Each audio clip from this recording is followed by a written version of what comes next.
tonight, as you hear their stories, we get a little bit of insight on how to be present a little more often. You guys, we got 30 seconds. You ready for this? All right.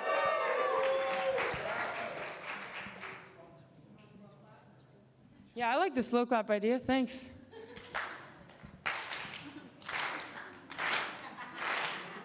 Man.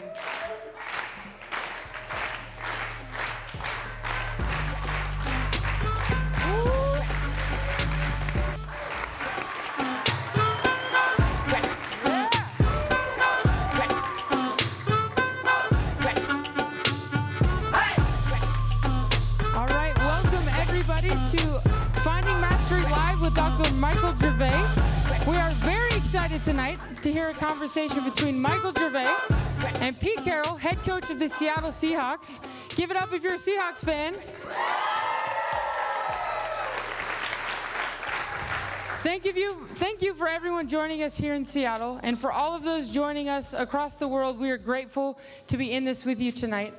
About 6 years ago, Pete and Mike started a company called Compete to Create, and we work with individuals on how to find their best, and we do that by training mindset. And we love being in it with people that are pursuing their best, and we respect and admire people that are in the trenches and really trying to find out how to access their best more often. My name is Courtney Thompson. I'm one of the Olympians here and mindset coaches with Compete to Create. Our company is made up of psychologists and Olympians, and we are fired up to be here tonight. We're going to be, you guys can ask questions tonight. If you are virtual tonight, you can send in your questions. If you get yours asked to Mike or Pete, you might be in the running for a special prize. So send them over. We're going to ask them, and we're very excited to be here with you tonight. And with no further ado, I would like to introduce Dr. Michael Gervais.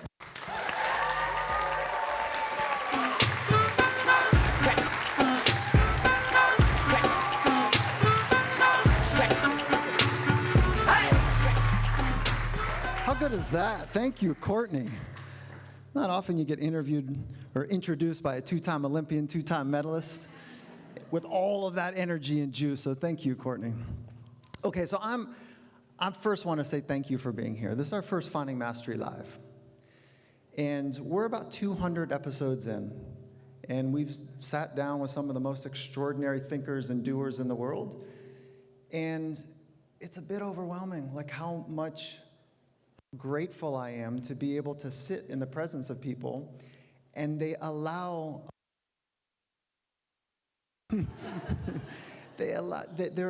us to go inside and understand how they organize their inner life. And the whole purpose, the entire design of this is not only to understand what makes them flourish and how they work, but so that we can use those same skills in our life. So today, we've got a really special guest, Coach Pete Carroll. Yes.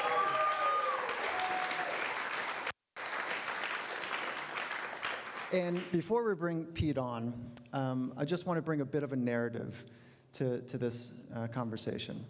The first part is that I spent a long time in pro sports, early in my career, about 20 years ago, and I fell out of love with it. I didn't enjoy what I thought I might enjoy. And certainly being around and being part of environments that are electric and are focused on high performance or mastery. There's something palpable in those environments that is dynamic and it is engaging. But I became a bit overwhelmed. Like I didn't like the way that psychology was part of that conversation 20 years ago. It's changed now. There's only 3 things we can train as humans. We can train our craft, we can train our body, and we can train our mind. And right now is a very exciting time for training the mind. It's invisible, just like gravity's invisible, but we know it exists. Just like we know gravity exists, we know the thoughts in mind exist, but we can't see them. So it makes it tricky. Flash forward to just before, I think it was like 2009, 10, in that range, that a mutual friend put us together for dinner, Coach Carroll and myself. And I had left pro sport to get into this world of very high stakes environments where consequences were consequential. And I met Coach Carroll over dinner, and instantly I was like, oh God, this is what I had hoped like conversations with extraordinary coaches would be like. We were talking about ancient principles. We were talking about modern science. We were talking about really collectively, how do you help people pursue their potential? And it was stimulating. And we knew much of the same research. We were interested in some of the ancient traditions the same way. And there was this other conversation about giving back. Like, how do you give to the next generation? And at the end of the conversation, he says, hey, why don't you come up and see what we're doing at the Seahawks? And I thought, yeah, like, I'd love to see what you're doing. And it's everything that I had hoped for. The environment was electric. People were switched on. They were reporting on day one that it was just different than anywhere else they've ever been. And so here we are now, 11 years later, I guess it is, 10 years later to that frame. I'd spent about 8 years with the Seattle Seahawks now, and I couldn't be more excited to introduce him as a friend, as the head coach of the Seattle Seahawks, and a business partner in Compete to Create. And so with a really warm welcome, let's welcome Pete in a fashion that only the Finding Mastery Tribe can do, and in a way that honors his incredible body of work of being one of the very few coaches that have won at the elite level, both in college and in the pros. Let's give him a really warm welcome.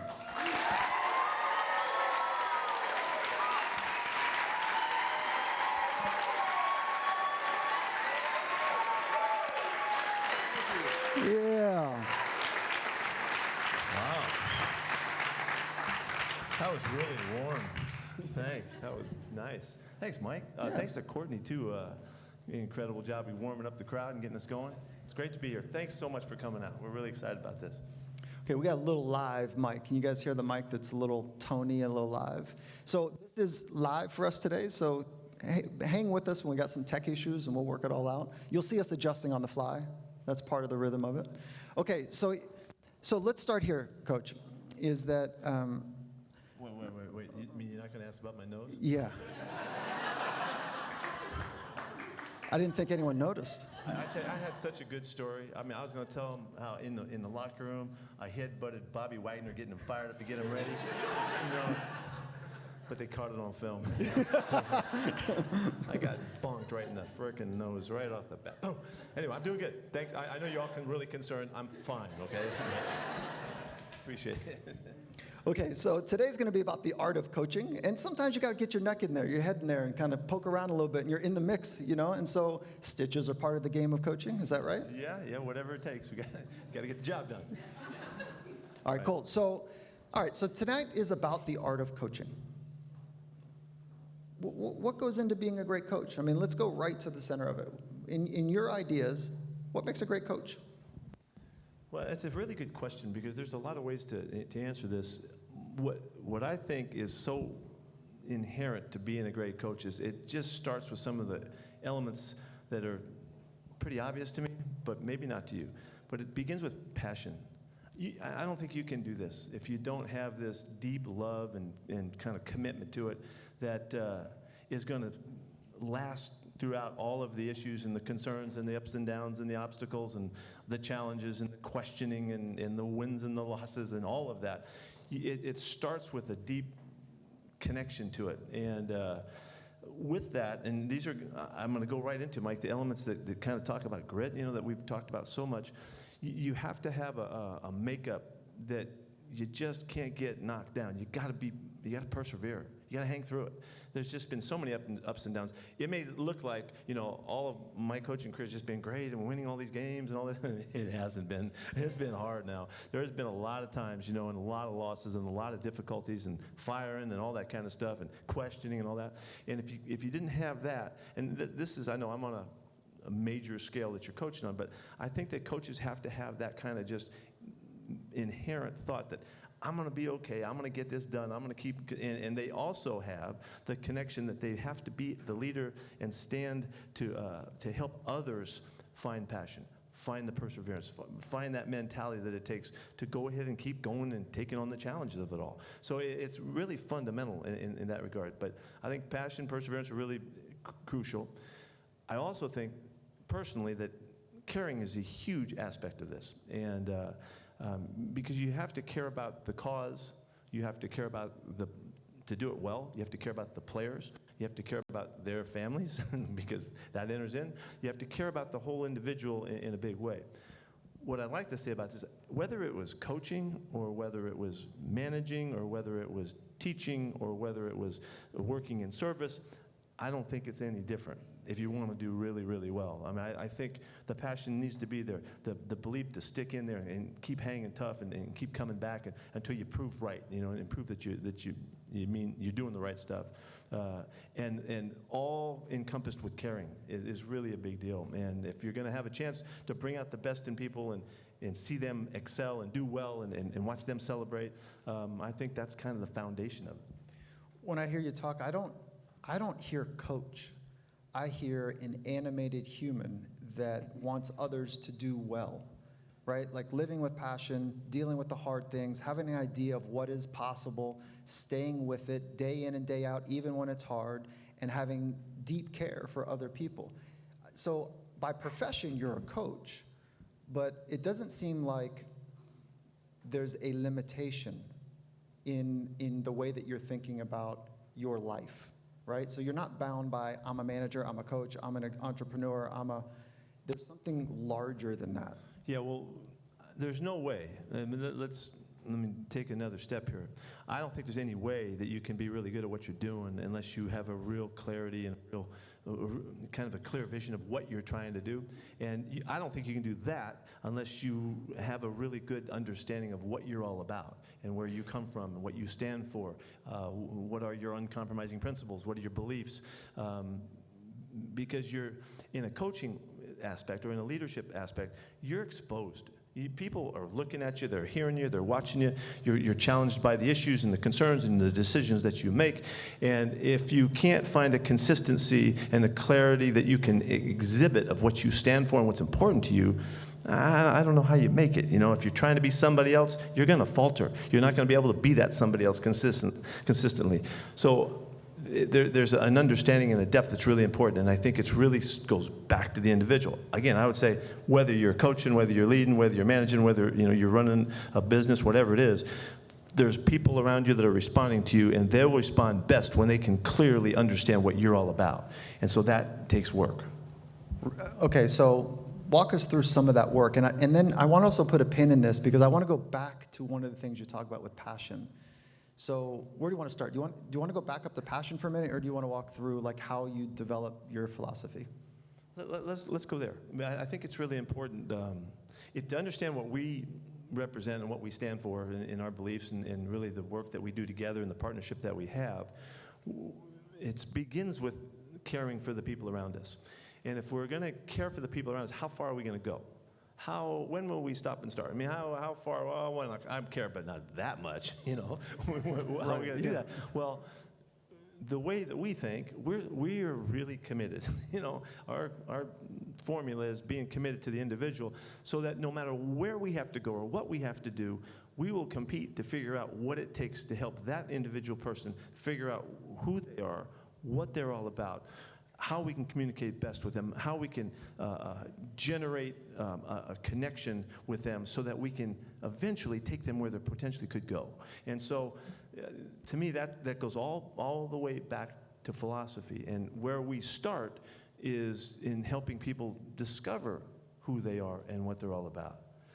I've been kind of trapped in this thought forever that everybody has a philosophy, but they might not know what it is. And they have a philosophy because you have things that you believe in. You have things that govern your life. You have the decisions that you make exhibit who you are and what you're all about.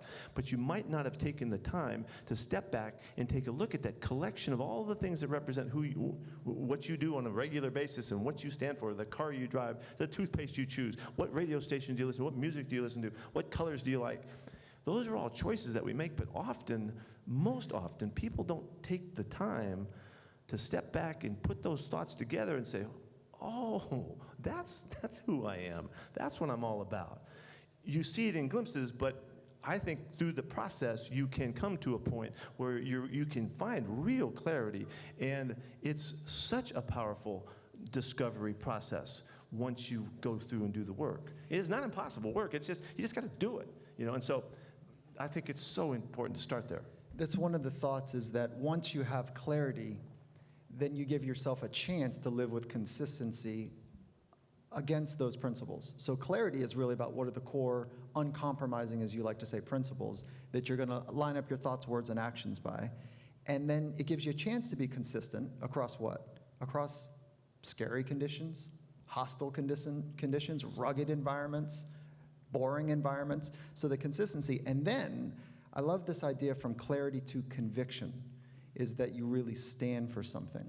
And so if I were to put you on the spot, like, what is it that you stand for above all else? Yeah, I'm a competitor now. You know, and I figured that out, and it made sense to me. I spent my whole life competing, and competing to you at this point might sound like you're trying to win. You know, I'm out there to try to beat everybody.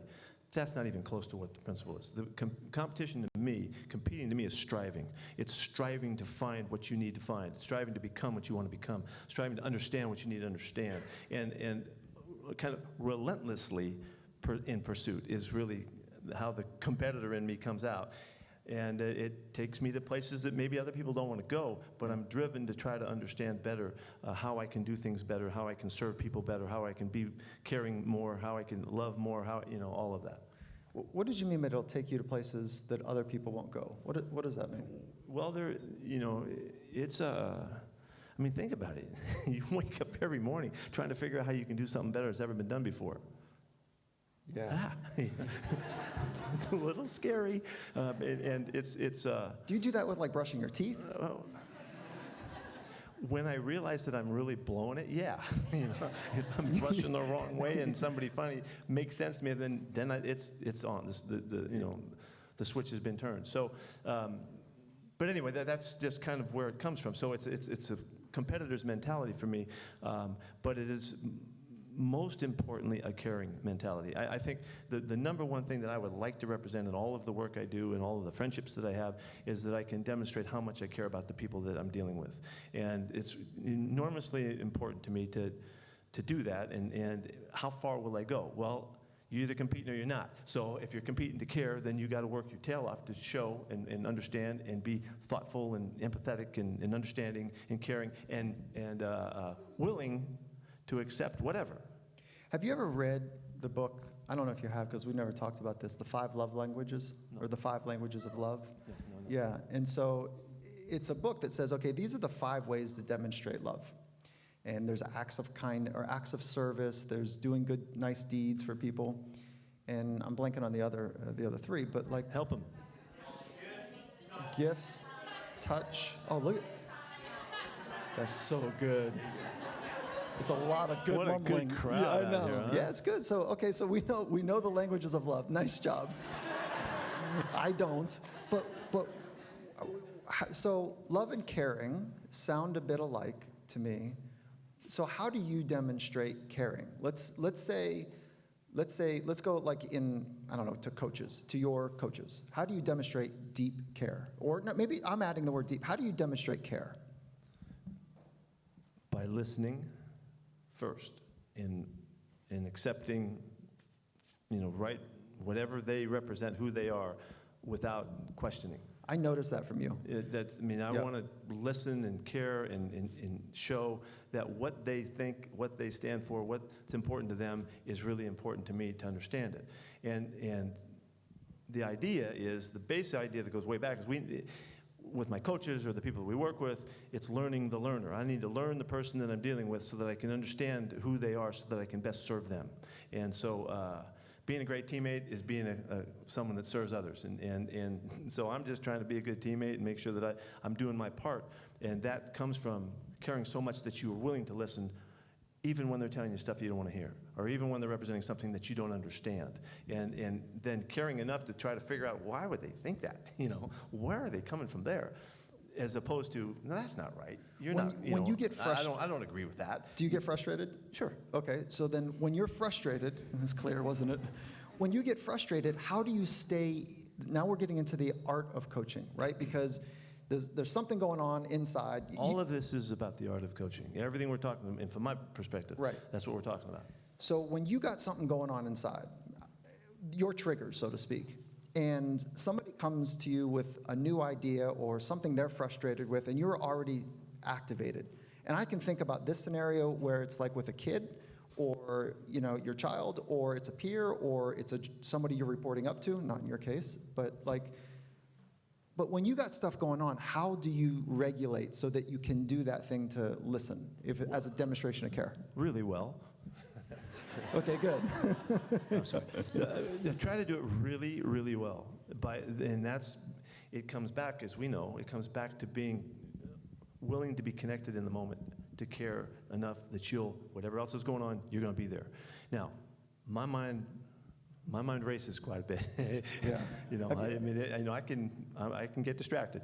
So I have to really practice. I have to really focus. I have to be really good at it because I don't want to miss the moment. I don't want to miss the opportunity to hear somebody say something to me that's going to make a difference in the rest of our relationship. It might be coming. So that's, as we try to stand for how valuable it is to have the discipline to be mindful. It's so important. And that's being in the moment, being present, being open to whatever is going on around you, no matter what else you might be wanting to do, in that moment, that exchange, you got me, and I'm there.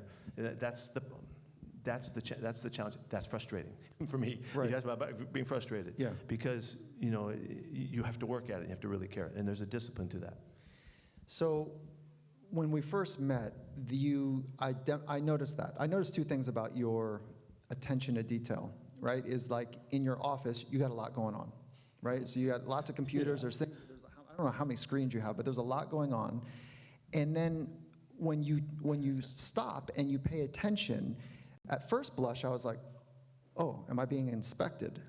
Like, are you listening to every word? Because your focus is so intense. And every word, and so I got this other dialogue, like, so in my mind, am I making any sense? Because now I'm thinking about what he's saying, or like, can you relate to that? Like that inner thing. So, self-talk, right? So my point is, and then almost immediately in that conversation, it was a way that you held yourself that, oh, this is not inspection, this is intensity. This is deep focus and a commitment to the words that I was trying to put together.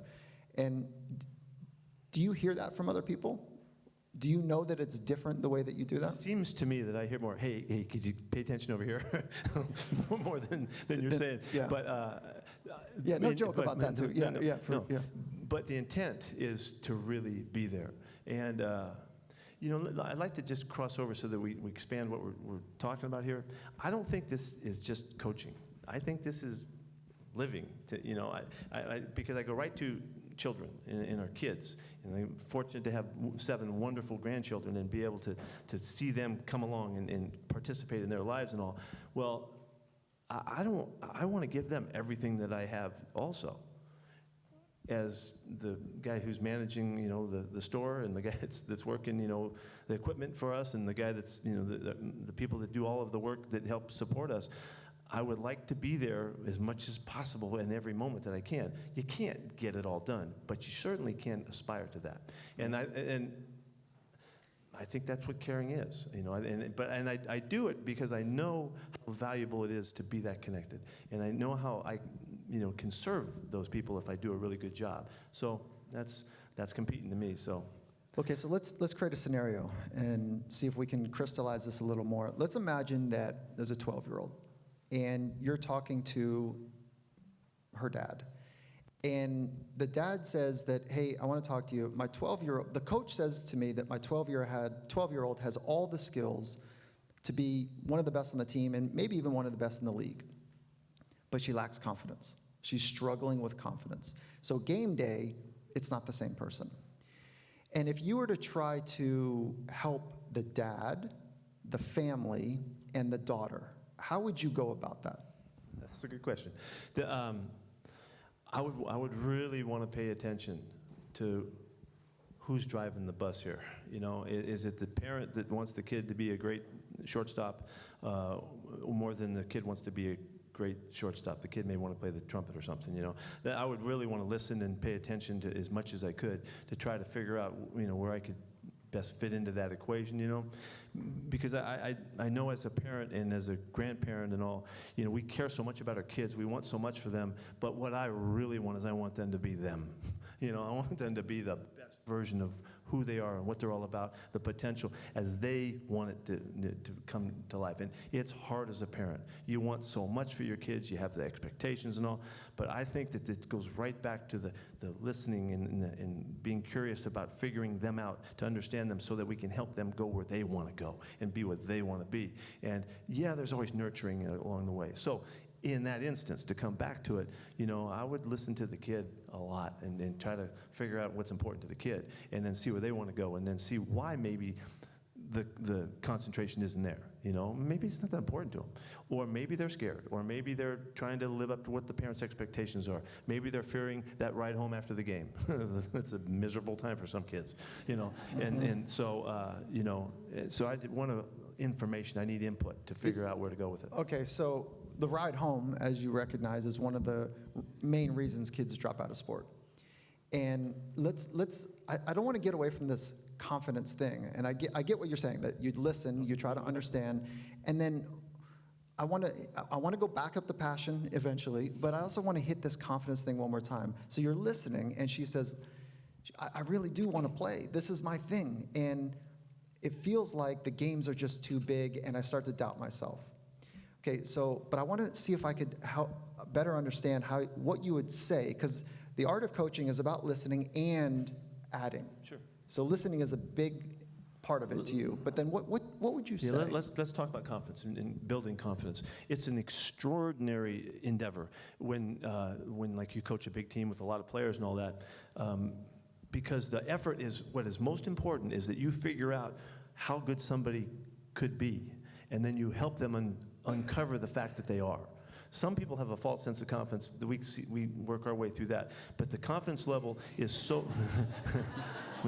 the confidence level that we're trying to find, it has to happen through experience. And we have to help them understand what they're worthy of believing in themselves. Because if you're in the model of performing, and performing really well, you have to have a level of confidence that you can believe in and trust.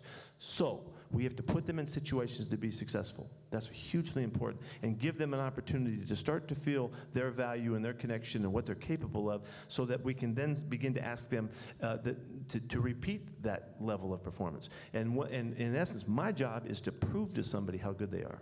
That's how I look at it.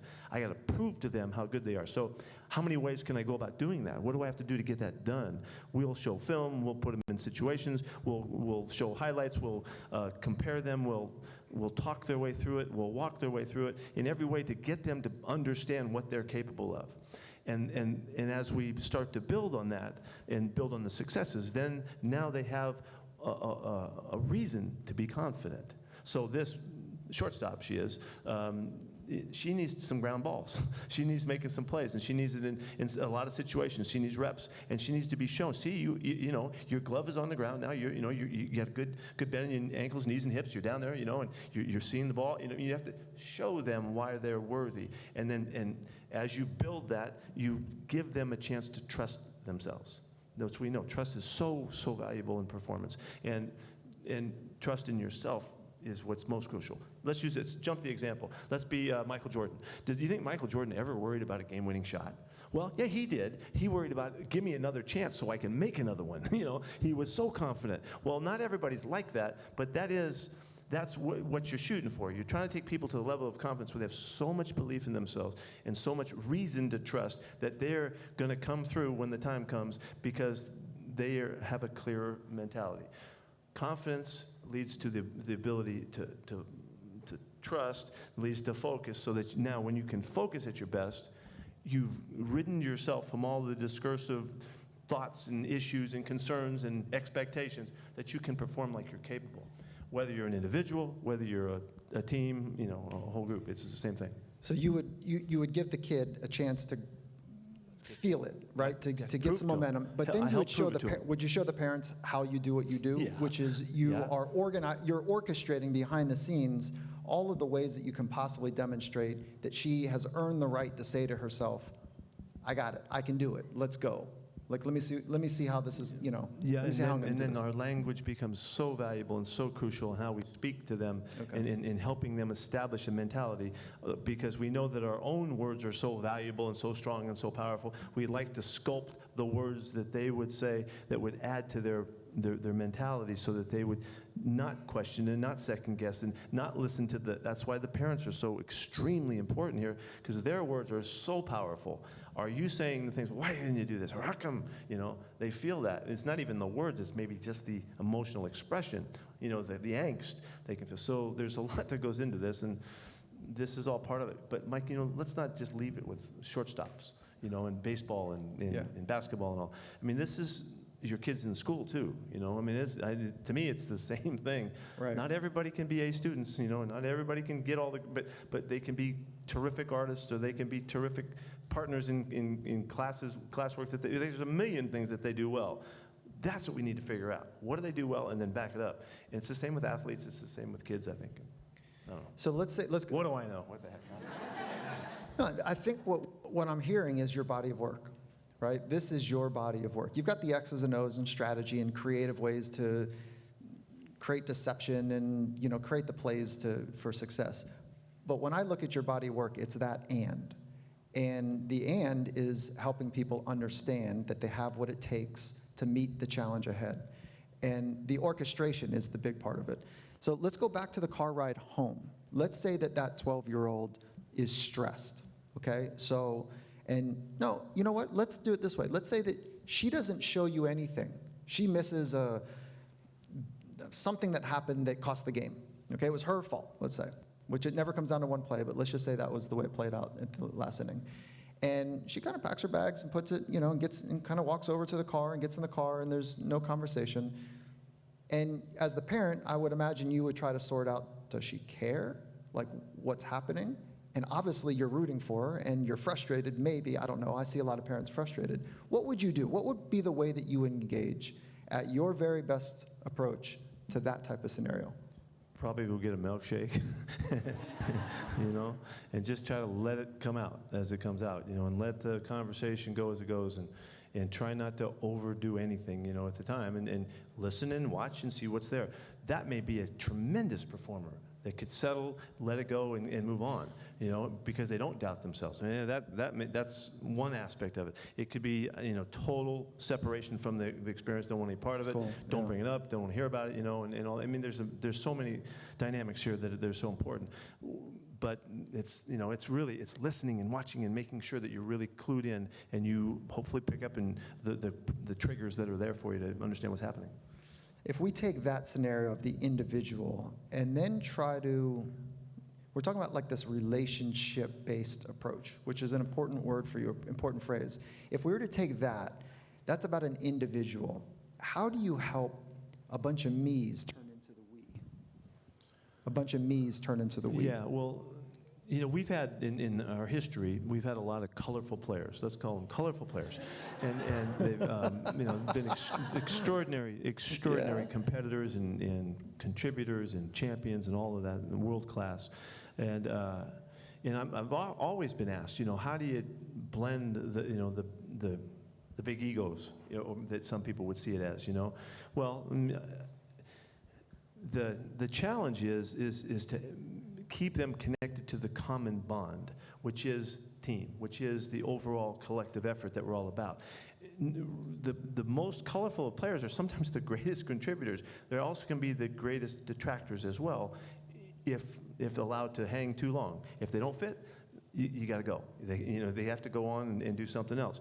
But as long as they're willing, and it's crucially important to them that they are part of it, then the colorful side of it, the attitude, the approach, the outward, the gregarious nature that they may bring, that only adds to the whole complexion of the whole thing. So that's an openness, and also it's a willingness to accept unique, extraordinary, special, people in their own way. And I like to think that everybody is unique and special in their own way. And we just need to figure out what it is and uncover and bring that to the surface so that they can truly be everything that they can possibly be. So we have always encouraged the uniqueness and encouraged that spontaneity and the individuality that makes them, and not discouraged it. Do you see? But they got to be part of it now. They got to be part of the team now. That's the common bond. So before I go to this next question, how do they demonstrate they're not part of it? Like, what does that look like? Because it's simple. It's when they put themselves in front of the others. When they can no longer serve the common goal and find their way to contribute. Not everybody does it to the same degree, but they have to be willing. Of all of the attributes, it's of team. It's willing to give to the others and to help others be great. I don't know if you guys know if you remember who Bill Russell was. Bill Russell is. He's an all-time winningest basketball player in the history of anything. He's the greatest champion of all time, greatest team player of all time, arguably. And he would tell you that great teammates wake up in the morning thinking of, what can I do to help my teammate succeed? And then the second one is, what can I do to help my team be better? I mean, think about that. Did you guys ever think of doing that? Did you ever wake up in the morning thinking of your teammates and what could you do? Not very many people do that. I continue to challenge my guys to let me know when that morning happens, when you actually wake up and you're thinking about what can I do to help that guy be better? And because that is the ultimate in being a teammate. And so I think it's the same thing, ultimate in being a family member. You wake up in the morning, what can I do to help my brother, have a great day, or my little sister or something like that, be pretty awesome. Do you consider yourself your art of coaching? So you've got a lot of science behind what we've just talked about. There's a lot of science in here. Self-determination. That's why we're theory. good friends, because you know the science and I don't. It's in there. Self-determination theory, self-actualization from Maslow. You've got self-efficacy theory from Bandura. Like, you've got real stuff that you're putting into application. And let alone Angela Duckworth's stuff around grit, Martin Seligman around optimism. Like, it's all embedded in there. You're the animation of it. Like, you live it. And so one of the greatest examples or testaments to great coaching is the consistency. So that's one of the things I watch with you, is that how consistent you are across conditions, which is about self-mastery. My question here is, are you more of let's say you have to say the hard thing to somebody, and you know that they might really struggle with that conversation. How do you do it? Like, is it matter of fact? Is it, okay, and you butter them up a little bit with a couple half little pleasantries? Like, how do you say the hard thing? Because intimacy, for me, is about saying the things that are difficult to say, and then seeing how far you can take the depth of that relationship. Yeah, well, just for instance, with our players, this is a tough business, and guys have to come and go sometimes, and that happens fairly often. And, I can remember when I got cut for my last time, and I can remember exactly what was said, the whole thing. And so I would like to be there in that moment for the player so that they'll have a memory that was of some value to them in some way. They're going to be mad at you and hate you for a moment or whatever, but I do want to be there for them, so I know that's part of the job. That's what you got to do it well and do it right. And so when I can, it is pretty much straight to the truth of it and right to the essence of what's going on. Always, I find myself always leaving them with the hope of there's an opportunity here, what could happen next, and so there is kind of a bright side to the finish of it all, and it happens. We've had a couple players just in the last few days that had to go, and then we told them we were hoping we'd get a chance to bring you back, and we did, and so it's a terrible thing they go through. It's a nice kind of, okay, that makes me feel better, but there's still the hardship of it, and there's the distraction, or what is it when you pulled away, whatever. When when you're separated, from us, that's difficult and challenging. So I'd like to do it straight up, straightforward, with all the love and all the care that you can generate in the moment, so that they know that you really do care, and try to do that. And it hurts. This is going to hurt them more than you, but it's going to hurt. You just go for it and you do it. Okay, let's pivot quickly to transitions in life. Okay, so what you're just talking about is a transition, where you're walking somebody through a transition from being part of something that they wanted to be part of, assuming, and to the next phase. We're talking about you and the art and science of coaching. What was your transition from sport to coaching? What was that for you? What was that like for you? Yeah, it was pretty chaotic. It was chaotic because my brain was, I was somewhere I didn't want to be. I wanted to play, and I wasn't able to play, and so I went right into graduate coaching, I was a mess, pretty much. In that, I was friendly to everybody. I wasn't a bad mess. I just was disappointed and destroyed that part of my life looked like it was over, and I wasn't gonna be able to play. So it took me a while, and I wasn't real efficient. I wasn't real, accountable, and I was pretty sloppy at what I was doing. Fortunately, my coursework and the stuff that I just got just put on fire by the graduate work I was doing at my school really connected me back with purpose, and I started to get going again, and so I just recovered. It was a recovery period is what it was. And then I was a graduate assistant for 4 years, man. I couldn't get anybody to call me back or hire me. I couldn't get anything done, And so there was a long haul. It's 4 years of rejection and not going anywhere near the school. It's not really going anyplace, and it was difficult at the time. But it was a good period. It was a hard period, but it was a good period of growth and all that. And fortunately, it kind of, took a big jump once I got going. Did you know it was gonna? No, that's not even a good question. I'm editing as I'm saying. Like, did you know that you were gonna one day be in the NFL and win Super Bowls and No. So what did you know? What did you think was going to happen with your life when you're in that tough time, but you're still committing to the work?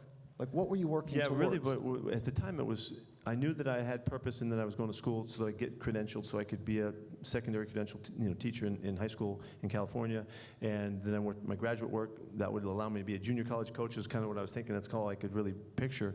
And I was having fun, and Glenn and I were having we were growing again, doing our stuff and figuring the world out and all that. But it wasn't until I really was not sparked until we went to Arkansas, went to the University of Arkansas back in you don't want to know. And really we went to the first, this is the way I remember it. She would tell the story a little differently, but we went to the first rally the night before the first game at the University of Arkansas, and it was so electric. And it was so pumped and crazy and fun and energetic that I was just captured. I'd never seen big time college football, and other than we played against UW and we got killed and that kind of stuff. But that was the moment when it just kind of this is really something. I had no idea what we were getting connected to. See, I never thought about being a head coach. I never thought about being, any of that stuff. The job I turned down to go to be a graduate assistant in Arkansas was coach at Monroe High School in the East Bay, and it was $10,500, and I was going to get be assistant coach $10,500, and I went for $172 a month at Arkansas, So I was pretty screwed up at the time, and Glenda she was crazy. What are we doing, But so we left the world of high school coaching and jumped into college, and then stuff just went, and we caught fire. Let's go way back to passion, because now we're talking about transitions and passion. If we go way back to the beginning of the conversation, you said passion was one of those core ingredients. Yeah. And the easy question is passion for, what is it for you? Passion for, how do you feel in that rest of the statement? It was for doing special stuff. I wanted to do special stuff. It didn't really matter what it was. When I was growing up, I didn't care what sport I played. I just wanted to be really good. I didn't care what it was, and I did everything, and it didn't matter. It just to do special stuff, and to I think a real strong willingness to be recognized that you were good at what you were doing. And I didn't know what that meant, but I knew that was part of it. I wanted to do something special, and so I kept kind of just bouncing around, waiting for something to. For the opportunity to arise, and so I think that's what it was. So one of the talents that I think is underrated that you're able to do is somehow you're able to get a glimpse or a flash of something special. And we just talked about this the other day, and it hit me because this art of helping somebody explore their potential. One, the word potential can have a bite to it. Because the internal message for somebody could be, I hope I live up to my potential for him or for her, or I don't know if I can live up to my potential. But you have a special ability to get a glimpse of somebody's best. Yeah, that really charges me. It would be like Chris Carson in our program. Chris was a guy that played at Oklahoma State and was a backup And there was something about the way he carried the ball 80 times his senior year, which is like he was a backup to a backup kind of thing. But there was something about him, and I couldn't wait to get a hold of him and get him in our program and see what we could do and how we could grow with him. It is. I'm looking always for some special trait or quality that separates somebody that I think we can, once we latch on to that and make them understand that we see who they are and what they are, that we can take them places they wouldn't go otherwise. And Tyler Lockett was one of those kids too. Little teeny guy, he was a terrific college player and all, but he had a knack about him. He could do things that looked like nobody else. And he's a phenomenal player. He's so good. He can do so much so naturally in such gifted fashion that I don't know that other people saw it. I don't know at the time, but those are the kinds of things. Russell Wilson is a story like that I really give John Schneider a lot of credit. He saw the special stuff in Russell and showed it to me, and we latched onto it. Oh my gosh, this guy could be crazy. Yeah, he's totally under the profile. Nobody's going to think that you could do this with him. Why would you ever? Well, let's go for it. It's kind of what that was kind of our deal. And catching on to that special little something that somebody has, and it can be additive. Doug Baldwin was this extraordinary competitor, and it kind of didn't matter that he looked a little different and he wasn't quite big enough. Just give him a chance to get out there and go and see what happens, and oh boy, what a competitor he was. What a great player he was, So, yeah, I'm kind of a sucker for, for those special qualities in somebody. But so that's a skill that you have, right? It's not like you're born uniquely different to just find brilliance in other people. How do you do it? Like, what is your mechanism to spot it? And I think I have an answer, but I don't want to cloud it yet. No, I don't know that it's a mechanism. I think it's just a gut feeling, really. I go what it makes me feel like, kind of, and we'll take shots. And we'll be pretty bold. John and I, through our program here, we've been pretty bold about the things that we've done and question often about what are they thinking and all that kind of stuff. But it's because we share in seeing this potential that we think we can tap into, and we kind of think we have some answers and we can figure it out. Maybe sometime, obviously sometimes to a fault, but it's taken us to some pretty good places, and we've accomplished some stuff. Because often we may see something that person doesn't have. It may be a coach or an administrator or somebody working in the training department and strength and conditioning. They have special aspects to them that once we see that and feel that, man, we become their greatest advocate and try to make them something. Can I add what I think you're doing? I'm just making this up as I go along. Okay, good. Because we haven't had these conversations, so this is fun. I didn't want to ask you any questions I already knew, and so I think what you do is you spend more time in the present moment than many. And because of that, you're stringing together more quote-unquote glimpses. And because of that, because of your unique ability, and this is available to everybody, we all have the ability to spend more time in the present moment by training. Mindfulness, a set of entire other mental skills, calm, confidence, focus, trust, all that good stuff. And you spend more time in the present moment, you get more frames per second of attunement, and then you can stitch those together, and then that thing, like, oh, you've just seen it 25 more times than the other coach maybe, because you've been paying attention at a deeper level. And so we've never talked about that, but I think that holds true with all craft. I think mastery is about playing in the spaces. It's about playing in the nuances. And so I think that's one of the ways that I think about it for you. Well, there's no question that our appreciation that we share, the power and the value in being in the moment and being present and being mindful, it applies to everything. I mean, this isn't just like an Eastern philosophical thought. It's way more than that. And some people are just way better at it than others, and we can develop the skill and we can help people come along and improve. But it's so valuable to live. It's one of the great.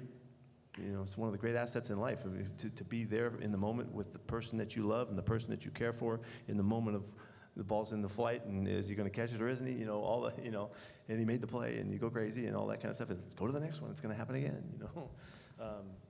Okay. Yeah, I think that's it's a skill, and we can develop it, and we certainly, I know we really share that thought. If we can enhance people's ability to be mindful, they're going to live stronger and more powerful in the moments and stuff. It's worth it. Yeah, and it's not easy. That's the hard work. That's That's the hard work, It's the understanding. hard work that set you free Yep. to be there, Yep. as we know. Okay, so we've talked about, last question, and then let's open it up Okay. to folks at home and Can't also wait in to the hear room. what you guys got to ask. Yeah, here we go. Okay, so we've talked about coaching a young girl. We've talked about coaching older adults, men in particular, like the coaches and the athletes you're working with. And so if you were to coach, and we've talked about like coaching a team, so a group of individuals. If you were to go way upstream and have a thought that you could, well, let me back up. There's two ways I want to ask this. In football, I've heard the phrase a bunch like, this is the install phase. Like you're going to install information into the person. And then in some of the ancient traditions, they talk about seeds. Like we all, like this non-conscious, this gets a little weird, right? But we all have these seeds, the seed of love, the seed of greed, the seed of jealousy, the seed of hope. And how much time we spend watering those seeds, thinking about those seeds, those grow. Some are weeds, some are flowers. Okay. So the question is, like, if we were to go way upstream to coaching the planet, coaching humanity, okay, whether it's watering seeds, you take this whatever way you want, what seeds would you water, or what would you install? Yeah, that's really fun.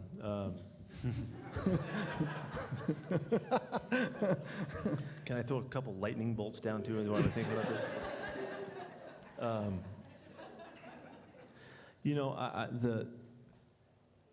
I'm pretty stuck on this thought. It's pretty hard for me to come away from finding the willingness to care so much that you can help other people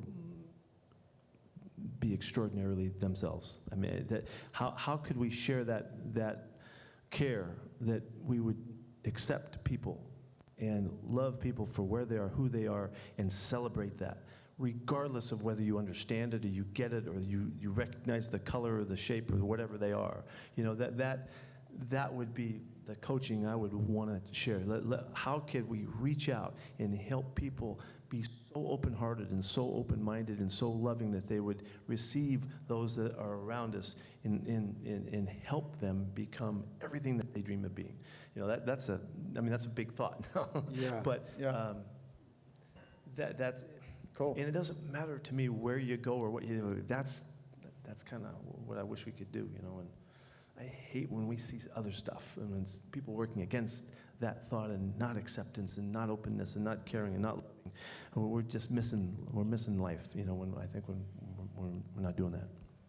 I mean, it sounds like you're speaking to the choir, but I also just want to affirm, like when I hear that, I go, of course. I didn't know you were going to go there, but of course. I didn't either. Yeah, right. It's a really good thought. It's a powerful thought. It's one of the core principles, love, care for other people. I think when you have some basic needs met, if we go back to Maslow, you got some basic needs met, the need to belong is satisfied, then it's kind of love and esteem, and then you can get into that flourishing self-action. See, I think that's winning. To me, that's winning. And you can't always win all the games. You can't win every challenge that we face. You just can't. It just doesn't happen that way. But if you're working towards being your best and giving your best shot and bringing your best, to me, that's winning. And that's what Winning Forever was a long time ago when we first, shared that thought, and it was the title of a book and all. It was about striving to live fully, to be the best you can be. I think that's a pretty cool thing. Okay, let's go some questions. You ready for this? Let's see what we got in the room. So Okay. we've got a mic set up for you. You can ask anything you want now, okay? There's no restrictions. You don't have to stay with all this crazy stuff that Micah was talking about right there. You can go anywhere you want to go.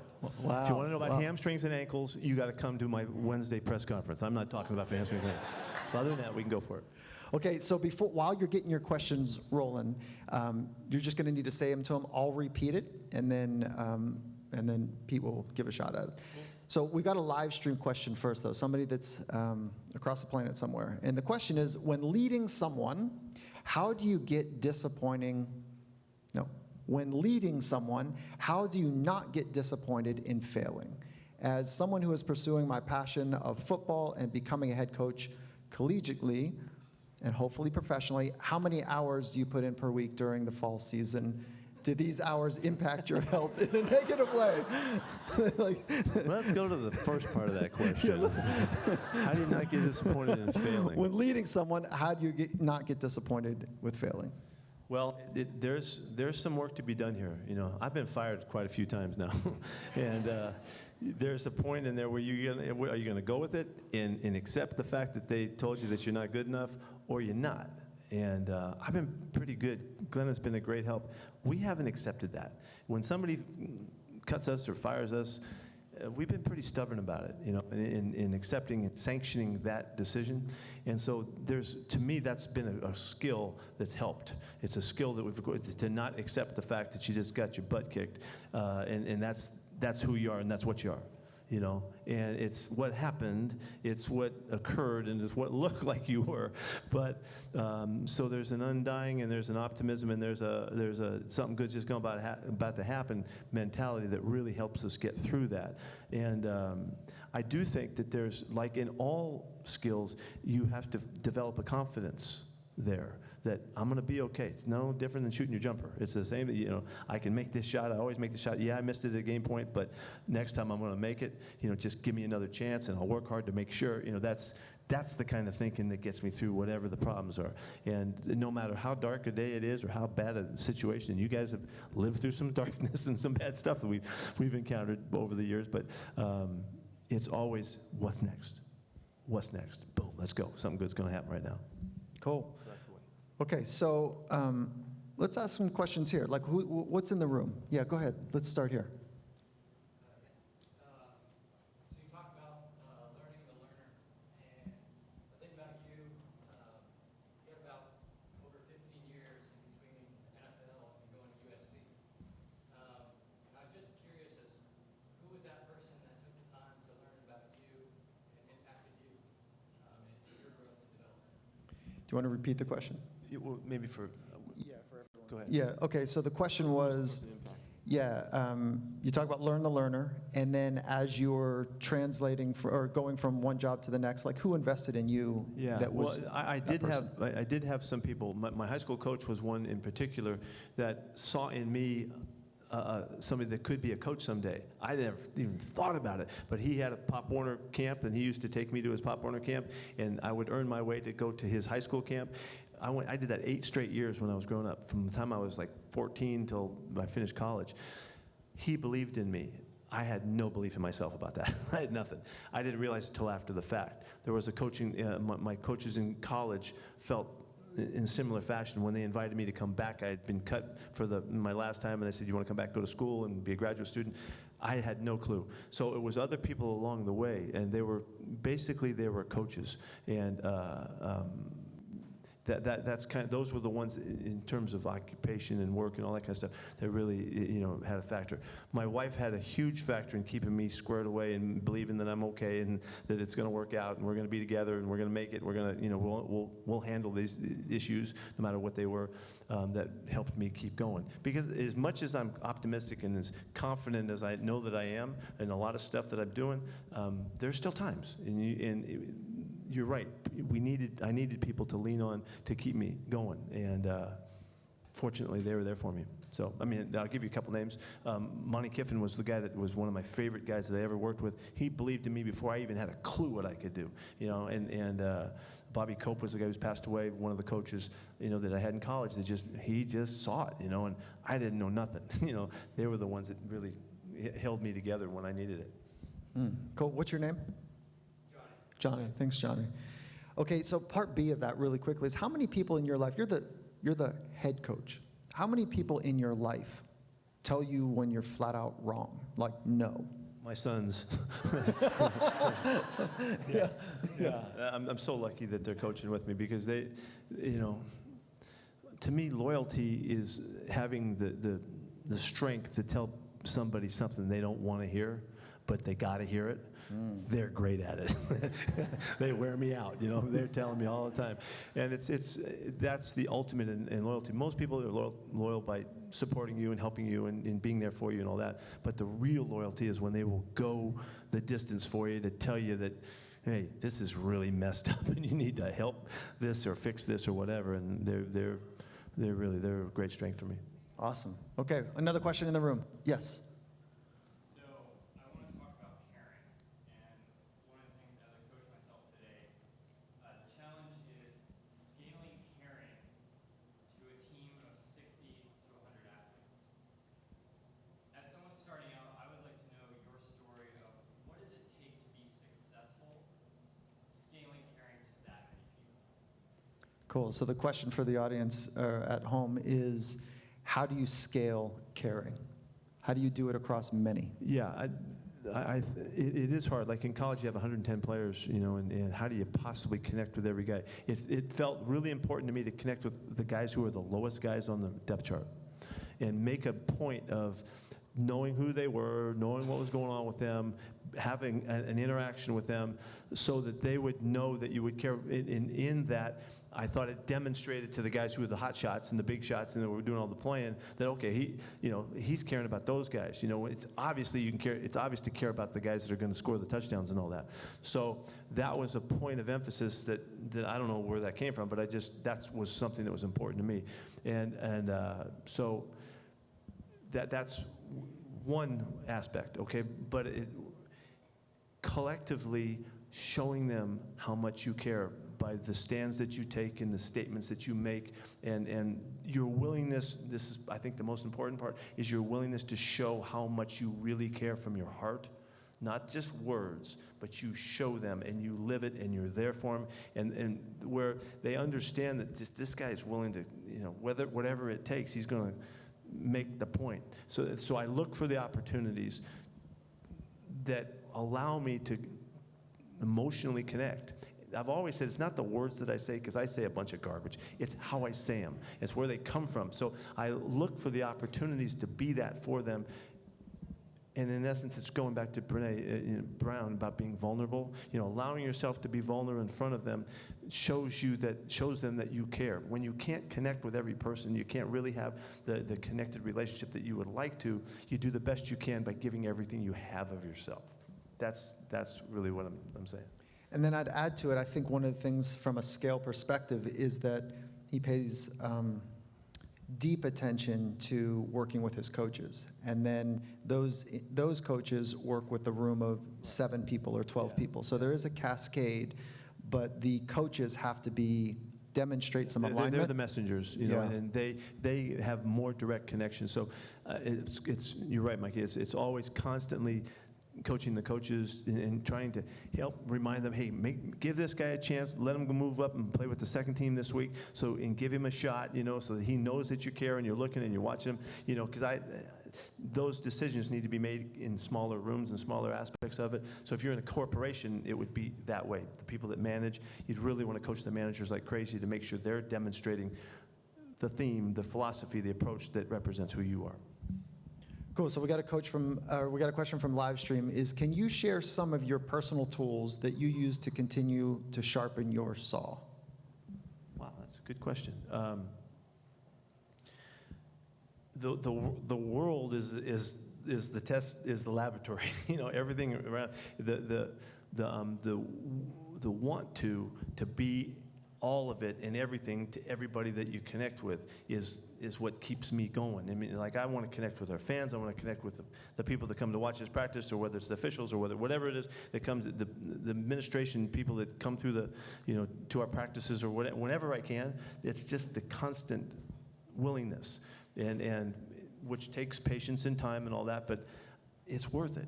It's worth it. And so I don't know if that's really what they were asking for, but it's the willingness to show on a regular basis what you're all about, who you are, and all that. Cool. So it's regular practice of caring. Yeah. It's the constant. And now there's a lot of other stuff though too. There's, it's really important to me, and I have Ben Malcolmson as my guy that helps me stay abreast of what's going on in the world, and he's bringing me new books and new stuff on a constant basis to keep me apprised of what's going on, and we find so many connections through other people that we study and read and that keep us going. And the fortunate thing we have is we can kind of call them up and they'll take the call.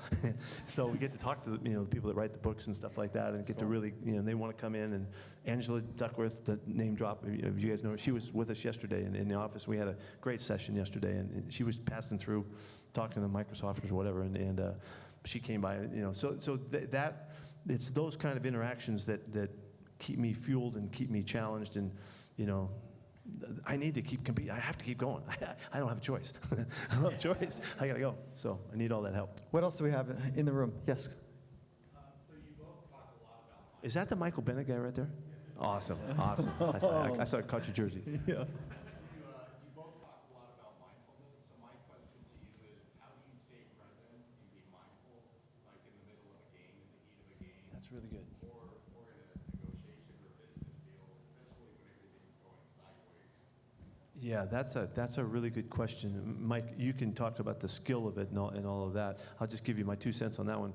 That it's crucial to me that I can find the presence of mind when challenged.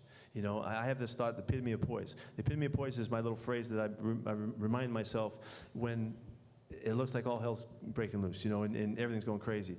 And that plus the willingness to enjoy the moments, that's really important. And so I want to have fun in the moments, no matter how crazy it gets. And so I want to remember that. But the epitome of poise is the little phrase that is my catchphrase. It could be anything. It could be, asparagus. It could be anything. It doesn't matter. But it's what recenters you and refocuses you and brings you back to base. And that's a discipline. That's a real discipline. And I'm better at it at times than others. So I think what he's talking about is, for me, what I hear is the environment when you're in electric, challenging, take it to the extreme, dangerous environments, right? The most hostile environment you can imagine, that if you don't have the ability to be present, then something could happen, right? So danger actually forces presence, and risk does the same. So now you can apply risk to lots of different environments. So that's one, the environment can do it. And coaches' practices are upbeat, high tempo, on. So that's one way to help people be more present, is to create an electric environment. So go from danger to risk to challenge to electric, right? Somewhere in that kind of order. The second way is the ancient practice of practicing mindfulness, right? And there's 2 basic types of mindfulness: single point focus, which is following one thing over and over and over again, relentlessly so. When your mind wanders, you bring it back. And then contemplative mindfulness, which is simply the art of watching your thoughts and emotions without judgment.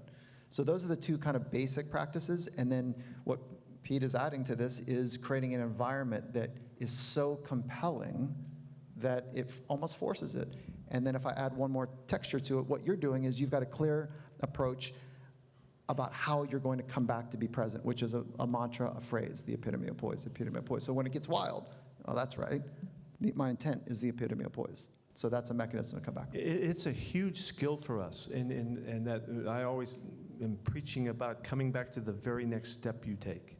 Learn how to be present in the very next step that you got to take, no matter what just happened. You just scored, you didn't score, you did something great, you did something terrible. It doesn't matter. Once it's already happened, it's already gone. We'll learn from it later, but now we got to go right to the very next thing right now. And we practice that. My guys hear that all the time.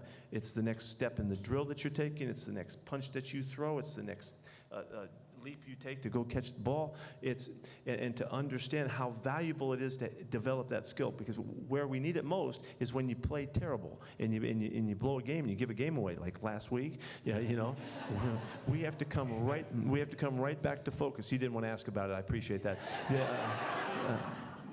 But wearing a Michael Bennett jersey, Mike would say anything. So you could, but it's a skill that you have to practice, because it's a discipline you're developing to let go of what's happening. Let me say one of the 2 things we got to talk about culture a little bit.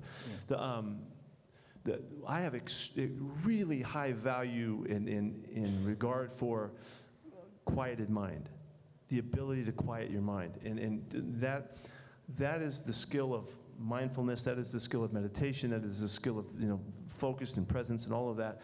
That is so valuable if you can clear your mind of distractive and discursive thoughts in the midst of all the chaos. That's unbelievable power that you hold over your world. And so that quieted mind is, you would think of it as a person just thinking clearly, but I think of it as an entire group, an entire team as one mind being able to do that, so that we can focus no matter how bad things just looked, no matter how terrible it was, that the next step you take could be the positive step that takes you exactly where you want to go. if you ever listen to Russell Wilson talk, Russell and I are absolutely in 1,000% sync about how we think in the moments that we're faced, when we're in the midst of the furor of the games and the challenges that occur, and that it's a happy moment of, we're going to get this done. And it's going to be, boom, that next step we take is going to be the turn in all of it. And it doesn't matter what happened. And then the next step may have screwed up too. And then, nope, it's that next step you take. And there's great value in relating in that way and mastering that skill of being able to quiet so that you can be there. That's a practice. It's a discipline, it's a practice. And so that practice is being fully present to capture the next moment. And mastery of self really is stringing together moments. Yeah, Mike happens to be an extraordinary teacher of this. He has great understanding of it. He's Keep going. He's saying, yeah. Okay. Okay. I didn't get that. That's enough. Forget it. That's enough. Yeah. Drop it. No, Yeah. but it is the truth, though, that there is Yeah. a great skill here, and Mike has been able to demonstrate it with performers in all different walks, and some of the craziest things you've ever heard. They didn't talk about, because he doesn't talk about the people that he represents, but it's all comes back to the same skill, whether you're jumping out of a capsule or you're jumping out of an airplane with no parachute, or whether you're riding the biggest waves in the world. I mean, there's a real commonality to that ability to quiet and center and focus that we value very highly. Yeah, right on. Thank you. In the back, yes. You. So from the outside, the Seahawks have an awesome culture, and I know you have like 3 principles or rules that you've established with them. And you know, when you came in, it wasn't like that. So for us, going into cultures that are not what we envision or what aligns with us, like how did you create that culture from the beginning? Yeah, thanks for bringing that up. I'm really glad you brought it up, because I love talking about culture, and it's because in the last 10 years since I've been here, I've come to understand it because I watched it happen. I wouldn't even have called it culture when we were at SC. It was one, but I didn't know it. I didn't know what I was talking. I wouldn't have been able to express it. But coming here and seeing us bring a mentality and a whole approach, and wondering if what was going to happen. I didn't have a clue. I really didn't know. But I was really excited to just see if we came to a program and cared for people and tried to help them be the best they could possibly be, what would happen in the NFL? That's what you've watched. That's exactly what the thought was way back then. And I didn't know if it was going to be received, accepted, if we were going to get kicked out. I mean, 2 years, 3 years, they run coaches in and out of this league like crazy. I didn't know. But what I do know now is that we all operate in cultures. And we all have philosophies, but we might not know. There's a culture in your workplace. There's a culture in the people you hang with. There's a culture in the family that you grew up in and in the one that you live in right now. You may not know what it is, though. You may not have recognized and realized that there's stuff to it. There's fabric, there's real, there's language, there's emotion, there's love, there's all kinds of stuff going on. And it is so important to engage in the culture if you want to be in a good one. You got to take part and work to make it like you want it to be. What you've watched us do is come in and care for people, and with an undying commitment to figure out a way to make sense that you care so much that once our guys realize it, I kind of think that after a while, they'll give us everything they got, because they know that I prove it to them in every way that we can, that we're going to look after them in every single way to help them be what they want to be and be all they can possibly be. In that, there's an environment that surrounds the culture. And in the environment that we can create, I want it to be a freaking blast. I want it to be so much fun to come to work. I want every part of it to be challenging, upbeat, alive, thriving, heartbeat pumping. And so the music is always playing. And so the competition is always on. Competition has become an extraordinary, it's the central theme in our program. It has become such a great vehicle for having fun and staying engaged and putting people in situations where they find out whether they win or they lose or they don't, and they do well or they don't do well, or they get nervous or they don't, and then our guys get to watch the other guys compete. And we shoot hoops all the time in our just to get guys out in front of everybody, and guys are cheering, or they're watching them succeed or not succeed. There's so much life to that, and so much. That's part of football to me. That's part of us growing together and creating the environment that eventually becomes something that we refer to, you can help on this one, we refer to it as long body. It's a connection that is a tribal connection that people get when they stay and they operate and they live together and they work together. They sleep together, they eat together, they tell stories together, they hunt together, they whatever, they play together. That allows for a connection that's energetic, that can be so powerful that you can feel the people around you. You can operate in connection with them. You can sense them, feel their pain, feel their joy. And that's what we're trying to do. And that's what we're working to get. And I like to think of it like when you guys went to school, did you have a class in high school where you went to and that there was that one teacher that when you came walking down the hall, something was going on in there, there was a music or there was something happening or drums were beating or the kids were laughing, and you walked in every meeting and what was going to happen. You weren't sure what it was going to be like, but you couldn't wait to get in and see what was going on. That's what I want our building to be like. And so you got to work at it, and it's a commitment. And I think that's what people feel when they come to us and when they get around us. And it's what players talk about, when they come to us and they leave and they get a chance to come back. Somebody asked Luke Wilson. You guys didn't know, are Luke Wilson fans? I'm like the all-time Luke Wilson fan, but he's my all-time favorite. But he has stories to tell about culture, and so that's what you're seeing. Doesn't that seem like we just got to feel a living masterpiece, right? Like yeah, come on. Like football. No, this is called the eloquence of you being able to articulate deep thoughts consistently for the last hour plus that we've been in this. That's what, to me, this is what it looks like. And I want to make a note, is that right before this we had an 8-hour training that. Yeah, I heard there was. Can you raise your hand? How many people we got? Oh, okay, look at that. Sitting in front too. That's so, who came from Germany? Again, what is your name? Marika. From Germany that flew in. Where'd you come from? I forgot. Belgium. God, New York. Terry, you came from New York. California. So I just want to say, we're honored, deeply honored to be able to share these thoughts, to convey the stuff we think about all the time. And yeah, we're kind of stupid about it. I know. Yeah, we are. It's a bit much sometimes. What does Glenda say? Lisa looks at me sometimes. My wife looks at me sometimes. She's like, again? We're going to talk about this again? Yeah. So, she's kind of heard it. She's kind of a master at it, so yeah. She's heard enough too. Thanks for coming. We really appreciate it for all that stuff that you get to put, go through that just to get here and all that. That's honored to have shared stuff with you guys today. Great. Okay, so one last question, and we're running short on time, so thank you for being here. Yeah. There we go. This has got to be really this good better be now. good. The pressure's on. Always the last compete. question Yeah, and the this whole is thing. it. Yep, right now. Yeah. Shake it out. Come on.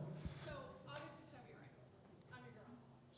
I'm there. We're in it. You've got the team. Everybody's in it. You've created the culture. It's a rocket place to come. The season ends. Good, bad, or ugly. The season ends. How do you sustain that? What do you do, March 1st? How do you get them back? Oh, yeah. Yeah, that's good. That's really So good. repeat the question for folks at home. Okay, if you yeah, could. the question is when the season's over and there's all this energy and all this, this connection and all that, and how do you come back, and return to it? There's cycles to it, and there's time frames that allow for the quiet time. It would be like bears going in hibernation. It's kind of there's a time when it's okay to kind of get away from it, and it's the time together is so intense. It is so intense, and it's so extraordinarily, gripping and enthralling, because we're just so into it that it's a great time when we break. And I guess we'll break for about 6 weeks. Coaches will kind of fall apart for about a month or so, and then it just starts again. And then there's a flow to it. There's a reconnecting, and there's time frames and things like this. And then there's free agency, and then there's drafts, and then there's camps, and then summertime comes. And so it's got its cycle to it. And so we have become part of the cycle. So I'd like to think that we ebb and flow, and we do it really well, and that we try to get away and try to quiet it down. But honestly, it goes back to the very first thing I said to you. If you have this passion for it, you just can't get away from it. It's just that. However, I would say this. It's really important that we develop the skill to go quiet and to shut down and to get away. My phrase is, and Glenna hates this one, but it's it's maximizing the spaces between the spaces, is finding the skill to quiet down when you have the opportunities so that you can just crank back up again and go, And so 68, who cares? Who cares? Hey, I ain't counting, so why should you count? Is the next year no, it ain't. I'm rolling, and I can't get more fired up than I am right now. So I know that's sick, but that's what it is.